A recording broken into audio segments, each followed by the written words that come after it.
Fala pessoal, tudo bem com vocês? Então vamos à primeira parte do curso Introdução à Historiografia Literária Brasileira. Então nesta primeira parte vamos conversar um pouco sobre os conceitos de história da literatura, bem como os métodos que os teóricos ao longo dos últimos anos trouxeram para escrever suas histórias da literatura. Bem pessoal, a história da literatura ela é como se fosse um amálgama, ou seja, uma mistura de várias influências. Ela é como se fosse várias disciplinas em uma só. E ao longo dos últimos séculos, muitos teóricos, muitos historiadores da literatura vêm discutindo diferentes métodos da história da literatura, né? E quando a gente pensa aqui para esse curso em historiografia, a gente está pensando como é a forma de escrita dessas histórias da literatura. Como os historiadores da literatura arranjam suas histórias para contar, para trazer literatura para os povos. E a história da literatura, ela nasceu no bojo da história no século XIX. Antes do século XIX, a gente também tinha alguns escritos sobre as literaturas, algum manual que trouxesse quais literaturas estão falando desses povos, mas era mais um sentido bibliográfico. A partir do século XIX, então, com a formação dos estados nacionais, aí sim a gente vai ter a construção da história da literatura como a gente mais conhece hoje em dia, como as histórias da literatura das ações, por exemplo, brasileira, argentina, enfim. Mas vejam, as histórias da literatura que a gente conhece, todas elas têm um formato ocidental. Este formato ocidental tira um pouco da autonomia da literatura. E a literatura ela tem essa autonomia. E ao longo desses próximos capítulos no curso, a gente vai ver como a literatura pode ter a sua autonomia em relação a essa perspectiva nacionalista, digamos assim, geralmente que as histórias da literatura trazem, né? No século XIX, o cientificismo foi elevado ao seu máximo, então era comum, naquele tempo, a partir das filosofias do positivismo, das ciências naturais, que houvesse uma rigidez científica, houvesse métodos para descrever como seriam as ciências. E para a história da literatura não foi diferente. Como a história da literatura vinha já desse bojo do historicismo, então foi exigido dela também métodos. O problema é que no século XIX, o que eu acho que é um problema, né? Alguns historiadores ainda concordam com esse tipo de metodologia, os métodos antigos estavam muito mais preocupados em descrever a história do que a própria literatura. E ao longo desse curso a gente vai ver os detalhes desses antigos métodos. Então vejam, quando a gente descreve um método sobre uma ciência, basicamente, a gente já descreve junto um significado dessa ciência, ou seja, um conceito dessa ciência. Se fôssemos pensar nos conceitos da história da literatura no século XIX, nós teríamos muito mais um significado que corrobora com a perspectiva de que a literatura é um mero documento. O que para nós hoje é um pouco estranho, soa um pouco estranho quando a gente diz que a literatura é um mero documento. A literatura ela pode, de certa maneira, transcender essa ideia documental. E esse tipo de ideia de transcender a perspectiva documental, digamos assim, a gente vai trabalhando isso melhor ao longo do curso, e eu vou trazendo exemplos da vida cotidiana de como isso pode ser mais do que um mero documento, de como a literatura pode ser mais do que um mero documento. Todos esses detalhes que eu estou trazendo aqui para vocês, a gente vai conversar profundamente sobre cada um deles, certo? História da literatura tem muita informação. As primeiras partes do curso serão um pouco mais teóricas, e mais para frente eu vou trazer mais elementos práticos, ou seja, eu vou trazer as histórias da literatura propriamente ditas. A gente vai abrir os livros, conversar sobre eles, lê-los, trazer informações, tentar relacionar essas teorias, esses métodos que os antigos teóricos, os antigos estudiosos traziam, e até os modernos, os mais contemporâneos, teóricos da história da literatura trazem. A gente vai tentar, de certa forma, relacionar essa teoria com a prática, ou seja, como se o que eles dizem pode estar ou pode não estar dentro das histórias da literatura.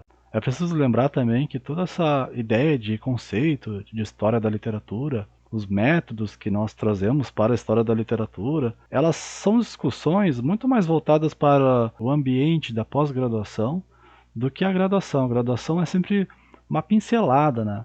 Esse tipo de assunto, não se tem muito costume com esse tipo de assunto na graduação.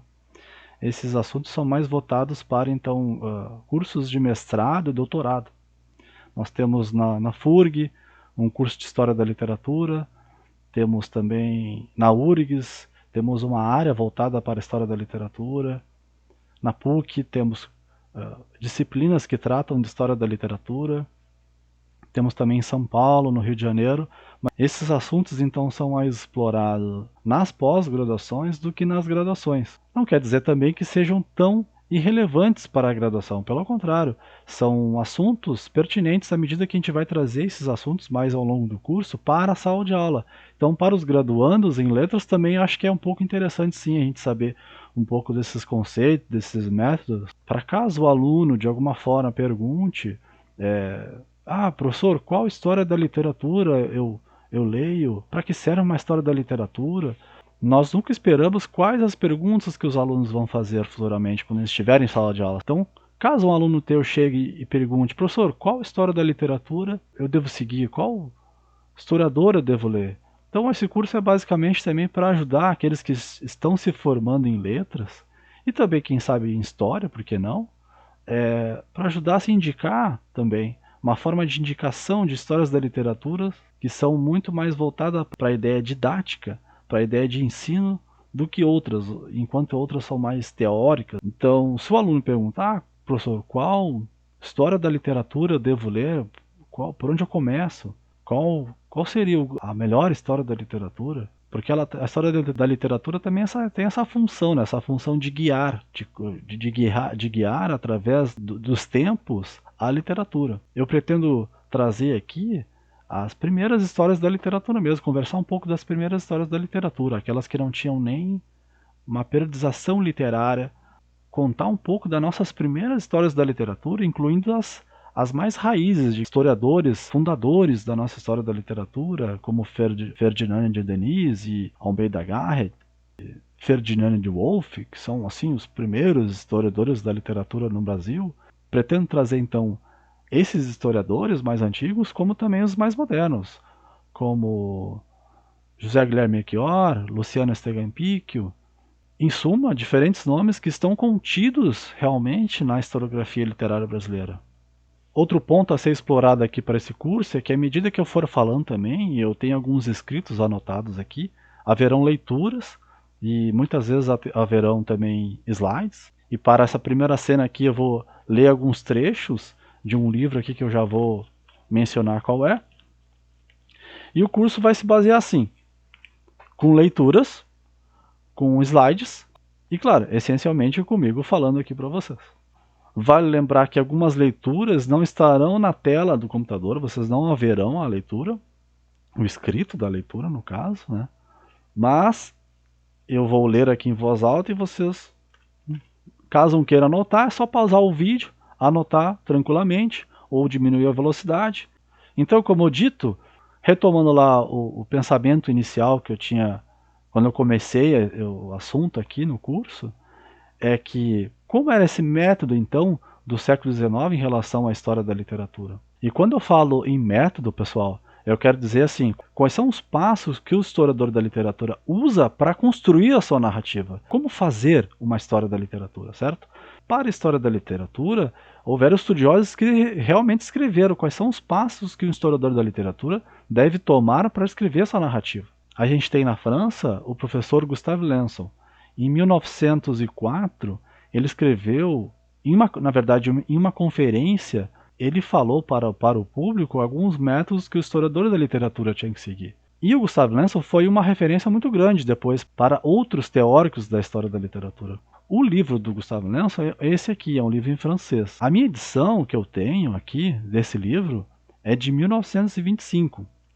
Acontece que o professor fez a sua conferência, na verdade, em 1904. Agora então vou contar um pouco da ideia desse livro, Métodos de História Literária. E esse livro é dividido em 3 partes. A primeira parte seria então uma lição de abertura. A segunda então o espírito científico do método da história literária. E a terceira parte é só algumas palavras sobre a explicação dos textos, né, que o professor nos traz. Então, nessa primeira parte da obra, o professor Lenço ele vai contar a história de um outro professor mais antigo do que ele, na Faculdade de Letras em Paris, professor chamado Laromé. E esse professor escreveu uma tese de 640 páginas. E ele foi muito criticado porque ele pegou um texto literário e, a partir desse texto literário, ele não observou tanto o texto literário. E o método desse professor mais antigo, e ao invés de observar o texto literário em si, o professor Laromé ele faz todo um estudo biográfico, bibliográfico e histórico em cima daquele texto. E a ideia desse professor era juntar o maior número de documentos que pudesse explicar aquele texto. Ou seja, ele estava mais preocupado com a ideia de historizar o texto, trazer o maior número de informações sobre aquele texto, através de jornais, através de artigos, através de dados biográficos, do que observar o próprio texto. Ele não faz muitas análises desse texto. O método de Laromé, e assim como o método de Lençon, não estão muito preocupados com a opinião. A adjetivação que a gente traz para os textos, para o Gustave Lençon e para o professor Laromé, não é muito sábio trazer um número elevado de adjetivação, por exemplo. Porque isso traz mais um julgamento pessoal. Como o Gustave Lençon tem um método mais positivista, um método mais a rigidez, a objetividade, da verdade, trazer o máximo possível de verdade acerca de um texto, ele diz que os historiadores da literatura não precisam se preocupar tanto com a análise crítica. Então, a ideia aqui, para o professor Laromé, assim como para o professor Lençon, é trazer o maior número de informações possíveis e que o historiador da literatura tenha uma maior objetividade, uma maior verdade acima daqueles textos. E não usar da sua crítica pessoal, o seu julgamento pessoal, para analisar os textos literários.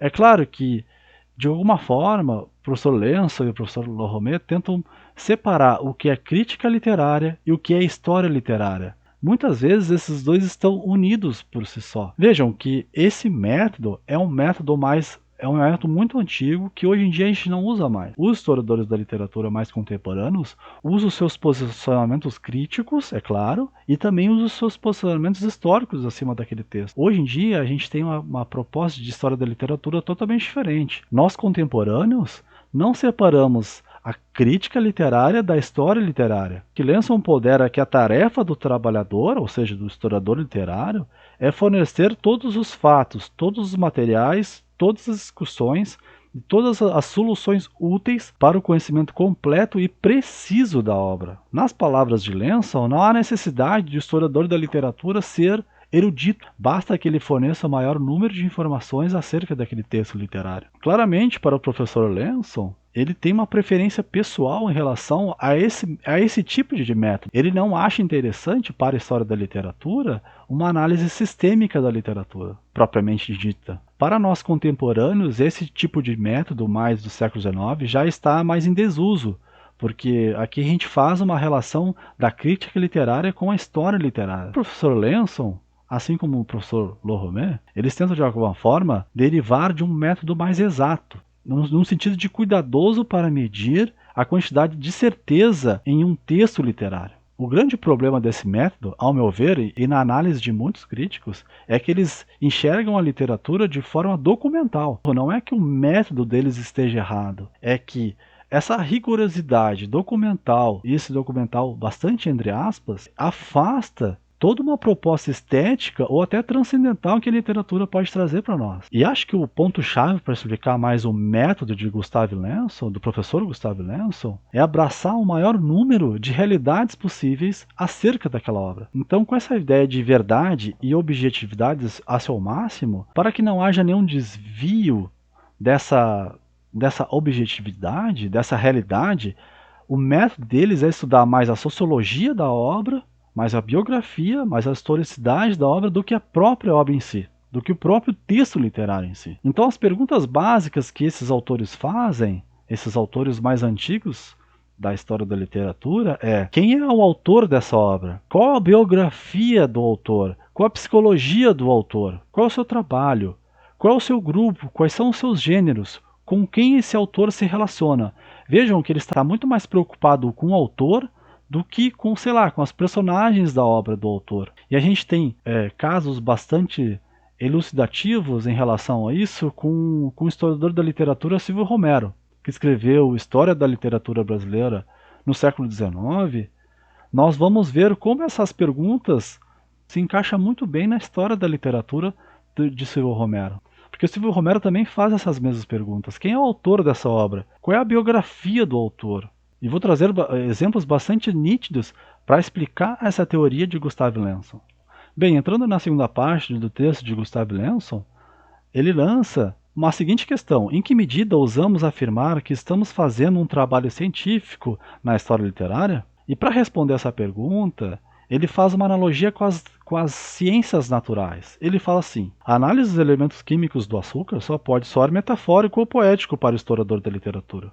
E isso é puramente mental. Se formos pensar em química em uma história da literatura, possivelmente isso está trabalhado mais com uma questão do romance, uma questão mais da poética, não é verdade? Seguindo, a identificação de um gênero literário dá-nos elementos somente em contato com o mesmo gênero, ou por imitação. Sabemos que é um poema por sua forma aproximada com outro poema. Então, assim, esse caminho que o Gustav Lenson faz é de um reconhecimento de linguagem da história da literatura. Partindo dessa descrição de elemento químico, dessa analogia que Gustav Lenson faz com as ciências naturais, o que ele quer apontar para nós aqui é que a história da literatura tem a sua linguagem, ele tem o seu campo científico. Então, por exemplo, assim como o açúcar tem as suas propriedades químicas, a história da literatura é reconhecida, por exemplo, por contar os gêneros literários. Para o professor Gustav Lenson, razão e experiência, palavras que são íntimas para as ciências, naturalmente, são para a história da literatura os fatos, as realidades, o presente, o passado. Diz o professor, razão e experiência, palavras íntimas das ciências, são para a história da literatura os fatos, a realidade, o presente e o passado. Contudo, diante disso, são infinitamente confusas e complexas. Vejam que o método do professor é totalmente uma pegada científica, totalmente uma pegada laboriosa. O professor Lenson ele tem toda uma submissão aos fatos, uma submissão à realidade. Ele não está preocupado com a crítica, ele está preocupado com a história dos textos, dizendo que os fatos servem para iluminar a nossa consciência. E na página 28, o professor diz assim: o nosso método é histórico. Nosso método será, portanto, o método da história. Nossos resultados serão apenas a certeza da história. Essa pequena ciência é conjectural. Veja que o professor está mais preocupado com o fato histórico, está mais preocupado com o rigor científico do que a própria literatura. Então, nesse caso, para que serve a literatura? Diz o professor que a obra literária serve para aprender um passado que não existe mais. Serve para capturar a realidade do passado que não existe mais, que não existe no presente onde o historiador está. Então o professor ele lança uma ideia assim: caso o historiador da literatura queira observar o texto literário em si, é recomendado usar a técnica do impressionismo, porque a técnica do impressionismo, que foi uma técnica muito usada pelos próprios produtores literários assim, do século XIX, essa técnica traz muito mais uma lealdade, segundo Lenson, em relação aos textos literários. Então, veja, essa lealdade do historiador literário é só uma forma a mais de dizer que o historiador literário tem que atingir essa rigidez objetiva, essa realidade em relação à obra literária. Porém, é claro, o professor Lenson não discute muito bem acerca da técnica do impressionismo, ele não dá mais detalhes acerca dessa técnica. Ele só diz que os historiadores da literatura devam usar essa técnica. Seguindo adiante, o professor diz assim: nosso trabalho é separar todos os elementos subjetivos do conhecimento objetivos, eliminar tudo que se pode ser produtivo de erro ou arbitrariedade, reter, filtrar e avaliar tudo que pode ajudar a formar uma representação exata do gênio de um escritor ou de uma alma de uma época. Nisso, o professor aponta algumas técnicas de como fazer essa história também. Por exemplo, estudos de manuscritos, comparações entre as edições, discussões de autenticidade e atribuição, cronologia, bibliografia, biografia, pesquisas de fontes, desenhos de influência, história das reputações desse autor, de um determinado autor, e desses livros, história da reputação desses livros, pesquisas de catálogos e lombadas, estatísticas de versificação, listas metódicas de observação e de gramática, E essas técnicas devem ser feitas a partir do reconhecimento do texto literário. Assim que o historiador tem o texto literário em mãos, então ele passa a fazer esse tipo de técnica a respeito desse texto. Vejam que esse tipo de técnica ele ainda é usado. Por exemplo, arquivistas e bibliotecários fazem esse tipo de técnica. O principal, ao meu ver, de uma história da literatura é a literatura. Sem a literatura não tem história nenhuma. O objetivo desse tipo de estudo segundo o Lenço, segundo o professor, é reduzir o sentimento pessoal do historiador literário. Reduzir o mínimo essencial. Ele, entre aspas, prevê que críticos desse tipo de método dele surgirão, pois as interpretações pelos sentimentos subjetivos são mais práticos e não exigem tantos esforços quanto os métodos objetivos. A literatura, então, é como se fosse fatos históricos para a documentação desse passado, a comprovação de que esse passado realmente existiu. Então, nesse caso, a história da literatura ela vai unir e reunir textos literários a fim de construir uma perspectiva histórica. Bom, chegando na terceira parte da obra do professor Gustave Lençon, então ele vai trazer algumas considerações acerca dos textos. Nessa terceira e última parte, o professor então tenta traçar como os alunos devem ter um olhar sobre o texto literário. O professor ele fala muito do olhar minucioso acerca desses textos. Inclusive, a gente deve olhar para esses textos palavra por palavra, contexto frasal por contexto frasal, e não ir direto para o âmbito da significação, no âmbito da semântica. O professor ele aponta que o aluno deve observar a questão morfológica das palavras de um texto literário, a questão da sintaxe, a questão fonética do texto literário, a fim de conseguir o máximo de informações acerca desse texto. Vejam que até a percepção da interpretação de um texto literário ela é muito minuciosa, muito rígida. O professor Lençon diz assim: a análise gramatical sintática dos textos é um excelente caminho inicial, e depois de descobrir o estilo sintático do autor, aí sim observar e analisar o sentido literário, histórico e cronológico da obra, sempre a partir do impressionismo pessoal somado às ideias acadêmicas. Só que, novamente, o professor não explica com clareza essa ideia de impressionismo. Já que ele tem uma visão mais metódica, com certa rigidez em cima das palavras, em cima da interpretação sobre os textos literários, talvez o que ele entenda por impressionismo seja uma ideia diferente do que a academia brasileira, por exemplo, entende sobre o que é o impressionismo.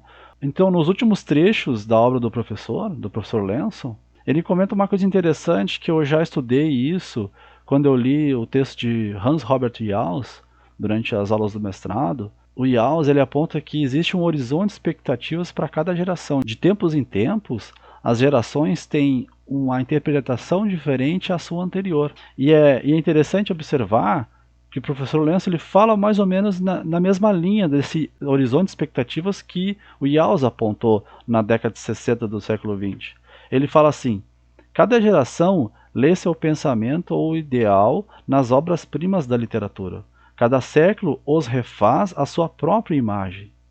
Nenhuma das interpretações, segundo o professor Lençon, tem o direito de excluir as demais. Nem é totalmente verdadeiro, nem é totalmente falso. Ou seja, apesar de o professor ter toda uma rigidez formal acerca de como construir uma história da literatura ou de como interpretar um texto, ele também tem essa noção de que as gerações têm as suas metodologias, têm as suas interpretações acerca desses textos e acerca de como construir uma história da literatura. Enfim, pessoal, essa foi a primeira parte do vídeo. Eu pretendo lançar agora os vídeos um pouco mais seguido um do outro. Esse foi o mais trabalhoso porque eu estava aprendendo sobre edições. Vocês puderam ver que eu fiz vários cortes nos vídeos, a fim de que ficasse mais otimizado o tempo, mais condensado. Eu quis trazer essa ideia de cenas porque eu acho que fica mais dinâmico, porque foca mais no objetivo, tira as pausas das minhas falas, tira as incorreções que a minha fala pode trazer. Também eu posso gravar vídeos sem esses cortes. O problema é que vai ficar vídeos, acho que ficarão vídeos muito extensos. Vale lembrar que eu sempre vou deixar aqui na descrição as referências que eu utilizei para cada vídeo do curso. Para esse primeiro momento, então, ficamos assim. Falamos um pouco do método dos antigos teóricos, falamos também um pouco de conceituação referente a esses métodos, a conceituação que a gente pode observar referente a esses métodos. Também trouxe algumas ideias do professor Gustavo Lensel. Essa primeira parte do curso, ela é clara, ela é bastante densa, porque há muitas teorias, muitos métodos para explicar a história da literatura. Ao longo do século XIX, ao longo do século XX, foram várias teorias, várias ideias sobre o que é a história da literatura, se ela pertence à teoria da literatura, se ela não, se ela pode ser separada da teoria da literatura, e assim por diante. Há muitos assuntos para tratar, e a gente vai tentar de alguma maneira explicar os métodos. Eu quero sempre chegar na ideia do método, para depois a ideia da conceituação, e aos poucos construir com vocês como mais ou menos os historiadores da literatura construíam suas narrativas. Então, para a próxima parte, eu vou trabalhar com vocês o professor Moissan. Ele é um professor da Universidade de Paris, e ele faz a pergunta: o que é história literária? E ele também tem um livro pequenininho, de 1990, que se chama História Literária. Então ele também faz fala todo um histórico da história da literatura, aponta algumas teorias da história da literatura, trabalha um pouco com a conceituação. O professor Moisão traz uma ideia nova para a história da literatura, chamada polissistema. E nesse sistema o professor diz que a história da literatura está muito mais inclinada a abraçar diversos sistemas, ou seja, diversas disciplinas, como se fosse uma corrente interdisciplinar, do que apenas tratar somente do âmbito histórico da literatura. Isso me lembra muito a ideia da Luciana Esteganho-Picchio, quando ela fala da ideia da polifonia na história da literatura. E mais adiante a gente vai tratar da Luciana Esteganho-Picchio, uma autora italiana que escreve sobre o Brasil, e aí eu falo um pouco mais dessa ideia de polifonia. Bem, pessoal, espero que todos tenham gostado assim dessa primeira parte. Eu peço que vocês se inscrevam no canal, peçam que ativem o sininho para receber as próximas partes do curso. Qualquer dúvida que tiverem, peço que coloquem aqui abaixo dos comentários. Eu não sou um youtuber muito famoso, mas eu fico lisonjeado com que eu tenho 13 inscritos do meu canal. Espero crescer nesses próximos vídeos aí, né? Até o final do curso espero que pelo menos já tenha 50 inscritos no meu canal. No mais, era isso. Acho que por hoje é só, pessoal. Obrigado.